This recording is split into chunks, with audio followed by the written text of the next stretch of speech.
YouTube cup ಅಲ್ಲೇನೆ ಒಂದು history ಅಂತ ಹೇಳ್ಬೋದು. ಇದು ರೆಕಾರ್ಡ್ ಬ್ರೇಕು.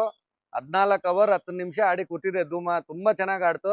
ಅದ್ರದ್ದೆಲ್ಲ ಪೂರ್ತಿ ನೀವು ನೆಕ್ಸ್ಟ್ ಎಪಿಸೋಡ್ ಅಲ್ಲಿ ನೋಡ್ತೀರಾ. ಅಲ್ಲಿವರೆಗೂ ಜಸ್ಟ್ ಒಂದು ಸ್ಯಾಂಪಲ್ ಪೀಸು ನಿಮ್ಗೆ ತೋರಿಸ್ತೀನಿ ನಾನು. ಅದ್ ಬಿಟ್ಟಿದ್ದು ಕುತ್ಕೊಂಡಿದ್ದು ಅದ್ ನೋಡ್ರಿ, ಎಂಜಾಯ್ ಮಾಡ್ರಿ. ನೆಕ್ಸ್ಟ್ ಫುಲ್ ಎಪಿಸೋಡ್ ಅಲ್ಲಿ ಅದು ಫುಲ್ 14 ಅವರ್ 10 ನಿಮಿಷ ಆಡಿದ ಎಲ್ಲ ಡೀಟೇಲ್ಸ್ ನ ನೋಡಿ ಅಂತ ಹೇಳ್ತಾ ಇದೀವಿ ಫ್ರೆಂಡ್ಸ್. ಬಾಯ್.